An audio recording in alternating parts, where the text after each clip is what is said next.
In a small village nestled between rolling hills and golden savannas, there was a weaver named Udu. She was not like any other weaver.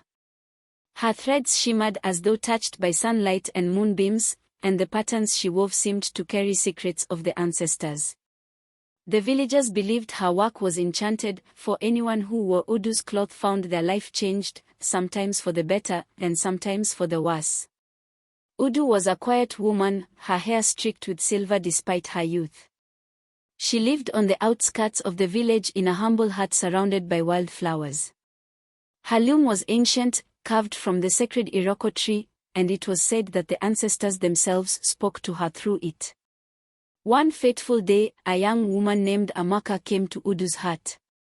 Amaka was desperate. Her father, the village chief, had fallen gravely ill, and none of the herbalist's remedies were working.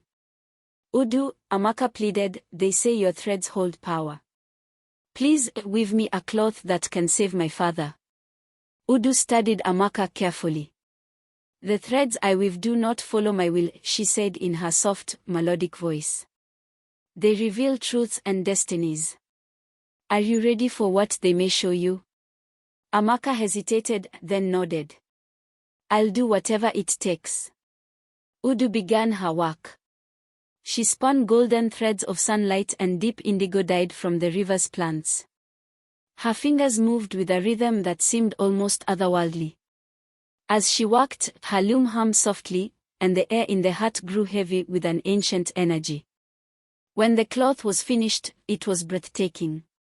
Its patterns told a story, a swirling dance of gold and blue, of life and death, of renewal and sacrifice. Udu handed it to Amaka. Take this to your father. Wrap him in it and wait. But remember, the threads do not lie. Amaka hurried home and did as Udu instructed. That night, as her father lay wrapped in the cloth, the air in their compound grew still. The village elders came, praying and chanting, as the moonlight bathed the chief's hut. By morning, the chief awoke, his strength restored, but his eyes carried a new depth, as though he had seen something beyond the veil of this world. Amaka rejoiced, and the villagers celebrated, hailing Udu's cloth as a miracle.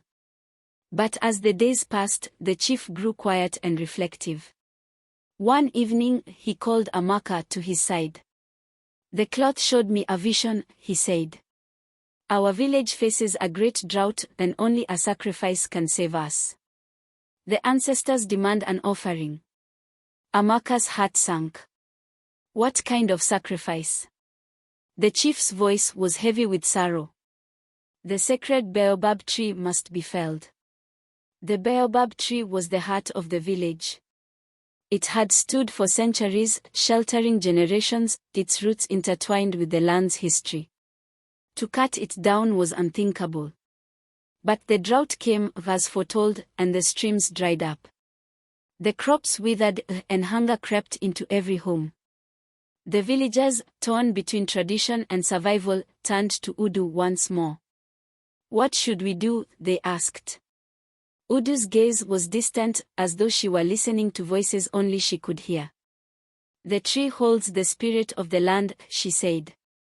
If it falls, the rains will come, but the village will change forever. The choice is yours.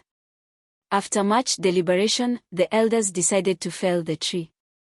As the first axe struck its mighty trunk, the sky darkened, and a fierce wind swept through the village. By the time the baobab fell, rain poured from the heavens, quenching the parched earth. But just as Udu had warned, the village was never the same. The rains returned, and the land flourished, but the people felt a quiet emptiness, as though they had severed a bond they could never repair. Udu continued her weaving, her threads carrying the stories of joy and sorrow, of choices and consequences. Amaka often visited her, seeking her wisdom. Udu, Amaka asked one day, do you regret weaving the cloth that saved my father but foretold such a heavy price? Udu smiled faintly. The threads reveal what must be, not what we desire. We are all weavers of our destinies, Amaka.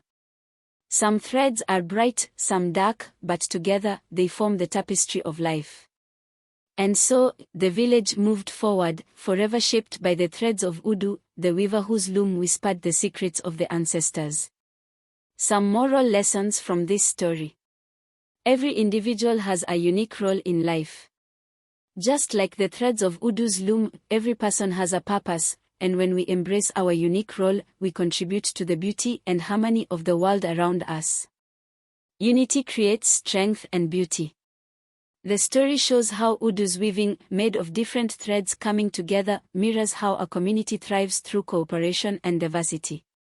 Strength lies in unity. Patience and hard work bring lasting success. Udu's dedication to perfecting her craft reminds us that patience and persistence lead to mastery. True success comes from consistent effort and resilience. The value of creativity and innovation. Udu's unique patterns and designs set her apart from others. This teaches us to embrace creativity and think outside the box, as innovation can open doors to extraordinary opportunities. Do not judge based on appearances. Though Udu was seen as an ordinary weaver, her talent and determination proved she was extraordinary. The story reminds us to look beyond appearances and recognize the potential in everyone. Generosity and service lead to fulfillment. By weaving cloth that brought joy to others, Udu found deeper purpose and fulfillment. Helping others and sharing our gifts enriches both their lives and ours. Gratitude leads to prosperity. Udu's gratitude for her gift of weaving inspired her to work tirelessly and humbly, and this attitude brought her success. Recognizing and appreciating our blessings helps us grow. Like it, subscribe, and follow for more inspiring stories.